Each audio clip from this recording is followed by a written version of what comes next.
तुकाराम महाराजांचा अभंग आहे. स्वररचना सुंदर असे आमचे गुरुमाऊली गोपीनाथ बागवे यांनी उत्कृष्ट हा अभंग बांधले केलेला आहे. या ठिकाणी सादर करतोय.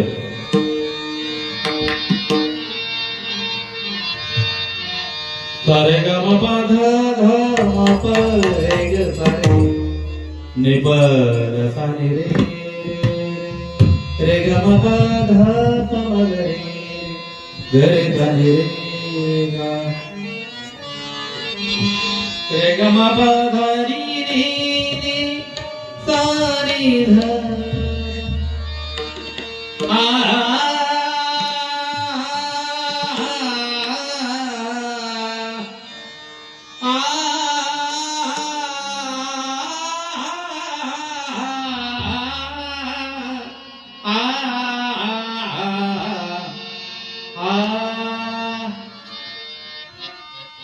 ब्रह्मज्ञान जरी कळे एके दिवसी जपणी दसानी रित ब्रह्मज्ञान जरी कळे एके दिवसी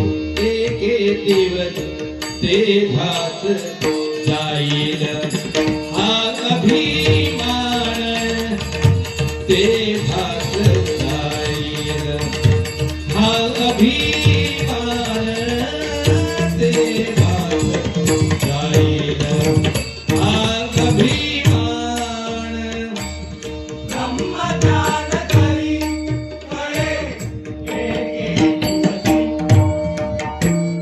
ब्रह्मज्ञान जरी कळे एके दिवसी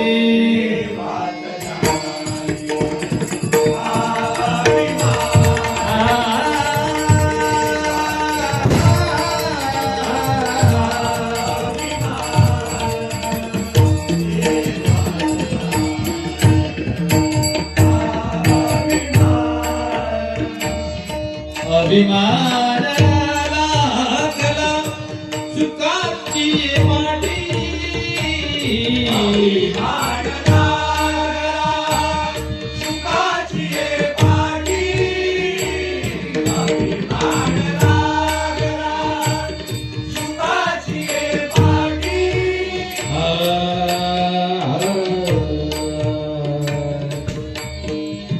स्वागमग गमग धनी रसा समग सगमग गमग धनी धनी रसा सनि सग सनि सनि ध गम धम गमग गमाधनि ध अभिमान लागला सुखाची माटी अभिमान लागला सुखाची माटी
ब्रह्मज्ञान जरी कळे एके दिवसी तेव्हाच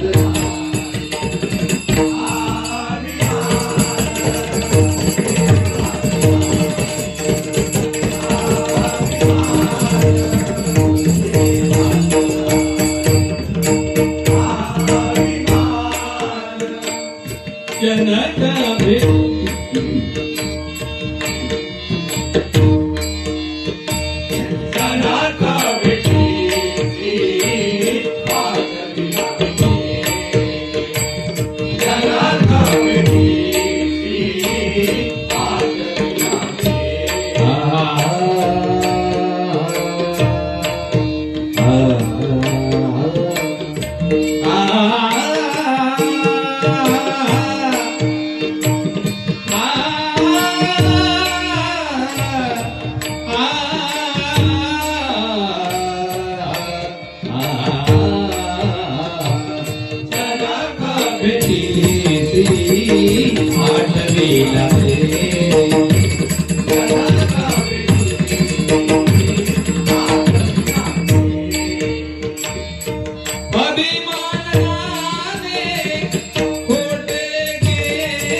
ब्रह्मज्ञान तरी कळे एके दिवसी तपनी दसनी ब्रह्मज्ञान तरी कळे एके दिवसी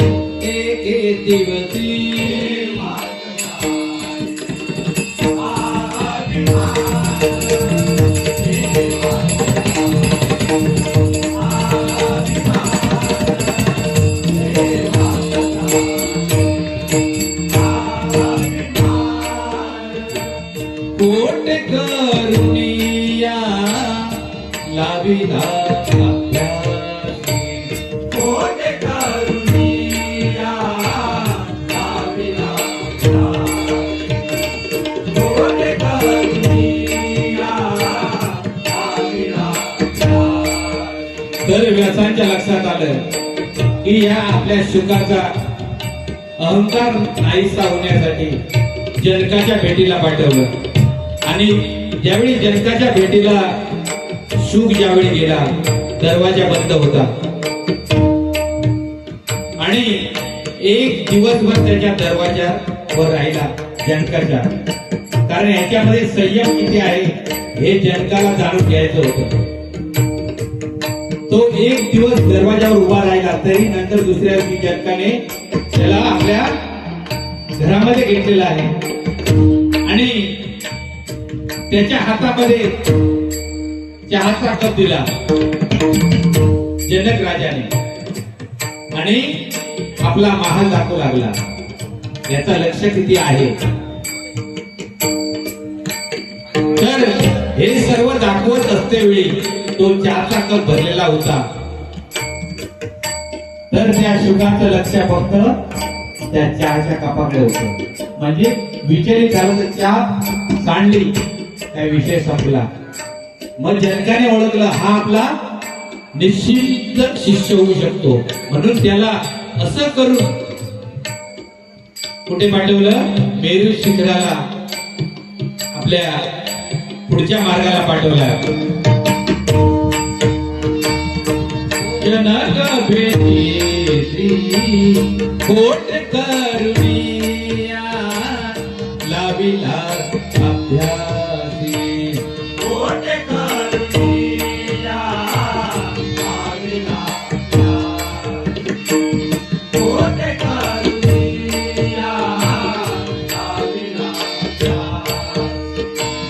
मेरू शिखराची सुख गेला मेरू शिखराची सुख गेला मेरू शिखराची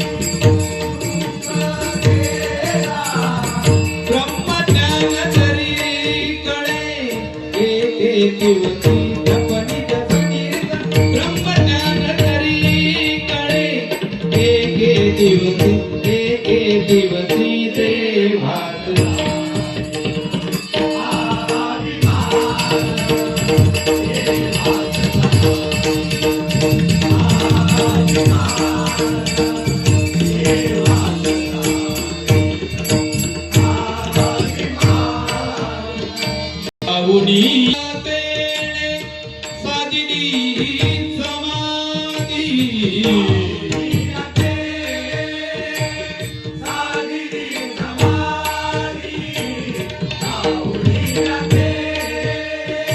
साधिनी समाधी तुका म्हणे देवा होतो आम्ही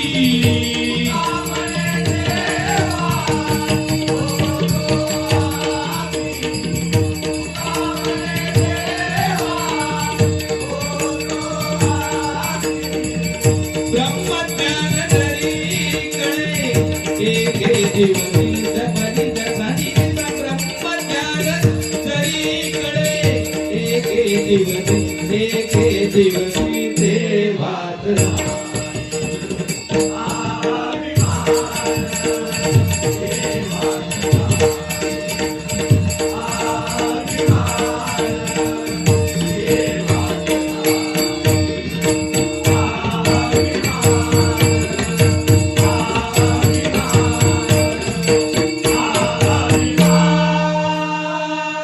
तर या ठिकाणी